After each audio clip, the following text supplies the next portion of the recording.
Aujourd'hui, nous allons parler de la peur. Est-elle une ennemie ou une amie dans ton processus de changement que tu veux mettre en place? Il faut savoir que la peur est décrite comme un phénomène affectif qui est ressenti généralement en présence ou dans la perspective d'un danger réel ou supposé. La peur intrigue, car souvent on ne sait pas pourquoi elle arrive en soi et elle peut se traduire par la fuite ou une réponse agressive. Or, la peur est à la fois un frein et une alliée. Je t'explique pourquoi. Déjà, d'où vient la peur? Selon moi, les origines de la peur puisent dans nos racines, dans les racines de notre vécu de la première enfance. Quand tu es dans le ventre de ta mère, tu es dans un cocon sécurisant, tu te sens protégé, tu es rassuré. Ce cocon où tu ne connais pas véritablement l'inconfort. Or, à la naissance, tu es arraché de ce cocon pour être projeté dans un milieu inconnu, froid, où tu ressens la douleur, des sensations inconfortables, des sensations qui créent en toi une angoisse traumatisante, générant la peur de ce milieu, la peur d'être abandonné, la peur d'être rejeté, la peur de ne plus avoir la chaleur de la mer, la chaleur intérieure de la mer. Le reste de ton parcours sera impacté dans ton subconscient, en tout cas moi j'en suis convaincue, par cette peur primaire. Et celle-ci se réactive à chaque trauma, à chaque situation que tu ne contrôles pas, que tu ne peux pas maîtriser, à chaque blessure que tu subis, que tu n'as pas réglée. Tout est gardé en mémoire par l'enfant que tu étais et que tu es toujours intérieurement dans ton subconscient. Parce qu'on est toujours un petit enfant. Adulte donc, cette peur peut surgir à tout moment. Elle est normale, car elle est codée dans ton subconscient comme utile pour te protéger en déclenchant une réaction de survie. Comment la peur se manifestera-t-elle? Physiquement, le cœur s'accélère, des maux de tête apparaissent, des sueurs froides, et ce sont là les plus grands signes, mais il y en a d'autres. Cela est lié à une hormone que ton corps sécrète, qui s'appelle l'adrénaline. Mécaniquement, le sentiment d'inconfort généré par la peur pousse à réagir, amène à réagir. Soit en te submergeant, elle te submerge et devient une émotion négative qui se manifeste par la colère, par la violence, l'agressivité ou la fuite. Soit elle est une énergie qui te pousse à agir en allant au-delà de toi-même, à repousser tes limites, à te dépasser. En cela, on peut dire que la peur peut être une émotion utile quand tu as besoin d'elle comme carburant pour survivre. Mais toi, quelle est ta relation avec la peur? Quelle est ta relation avec la peur?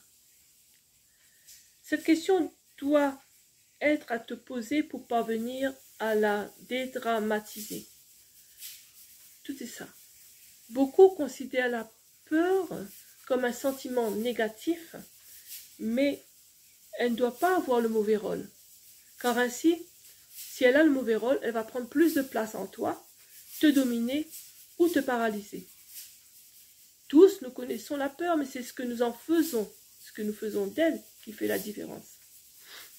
Quand la peur nous interroge, elle nous donne des informations, nous pousse à chercher de l'aide, à acquérir plus de connaissances pour ne pas être déstabilisé, à ralentir le rythme aussi si tu vas trop vite par le malaise qu'elle crée en toi. Elle peut aussi nous pousser à accélérer pour avancer aussi dans notre projet, dans notre vie. Elle est une dualité en chacun, mais elle est là toujours pour te transmettre un message. En cela, elle n'est pas une ennemie. La peur, elle est souvent aussi irrationnelle, car elle peut naître d'une histoire inventée. Là, le cerveau fonctionne et t'invente des histoires en fait. La peur est souvent née d'une histoire, que tu as inventé à propos de quelque chose qui n'a pas encore eu lieu. Par exemple, tu as peur que la personne qui te plaît te rejette si tu l'invites à sortir. Et tu bâtis un scénario autour de cette peur, sur cette histoire qui n'a pas encore eu lieu. Et tu ne sais pas la réaction de l'autre. Tu ne la connais pas encore. Tu ne sais pas si véritablement ça va être un rejet. Mais tu te fais ton petit scénario. Tu as peur aussi, par exemple, de parler en public et qu'on se moque de toi. Alors que tu ne connais pas la réaction, tu anticipes l'échec. Tu t'inventes une histoire négative qui génère la peur de l'échec. Or, dans ton désir de reprendre ta vie en main, de te réaliser dans la vie qui te convient, dont tu rêves, le métier que tu veux exercer réellement, la peur de l'échec va arriver, mais la différence, c'est ce que tu en fais. Soit tu t'autorises à échouer, comme les grands leaders le font, comme beaucoup de personnes le font, et qui réussissent pour autant. Soit tu t'autorises à échouer 1 fois, 2 fois, 3 fois, et à recommencer. Et ainsi, tu montres que tu acceptes d'avoir peur tout en agissant. Tu te montres à toi que tu acceptes d'avoir peur tout en agissant. Soit tu te laisses dominer par la souffrance que tu imagines d'avance ressentir si tu échoues, ce qui génère la peur d'agir. Mais alors, tu vas me dire, Corinne, mais comment changer ta relation avec la peur?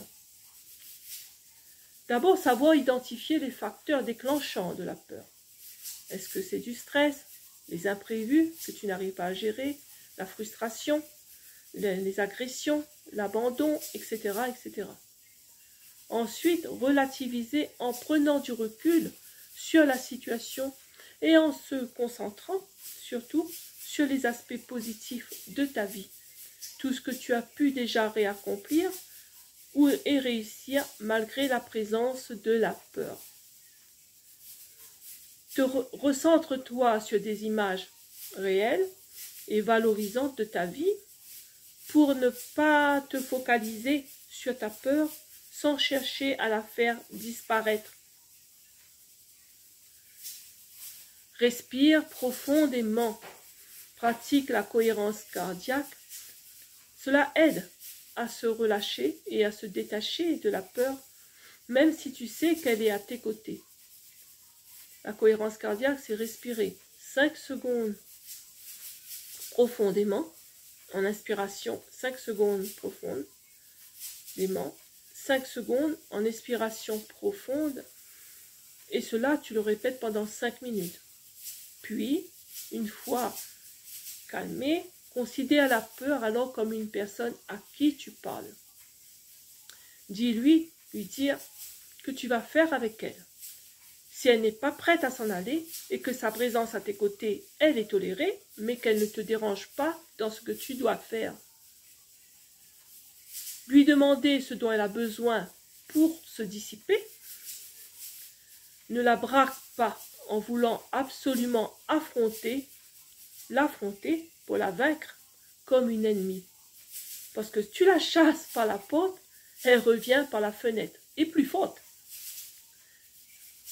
Lâche prise en évitant de vouloir contrôler ta peur à tout prix. Quand tu vas la rendre hostile, elle va t'épuiser, te faire commettre des erreurs, voire te paralyser.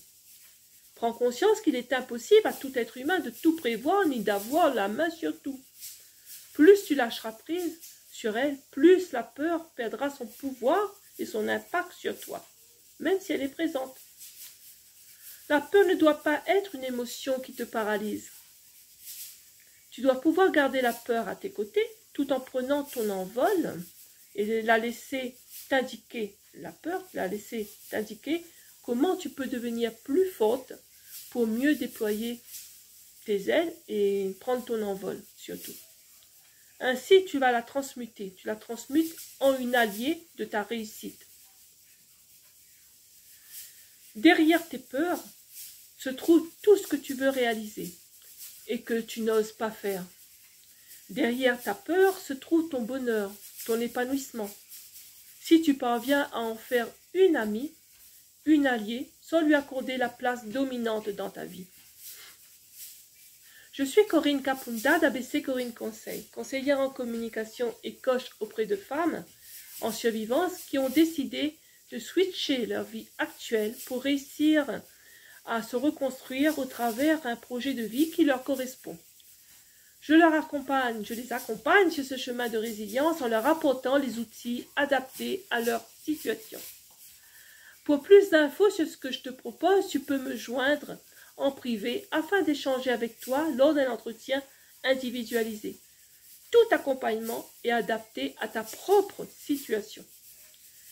N'hésite pas à liker, partager ce contenu, commenter autour de ton vécu émotionnel de la peur en dessous de cette vidéo.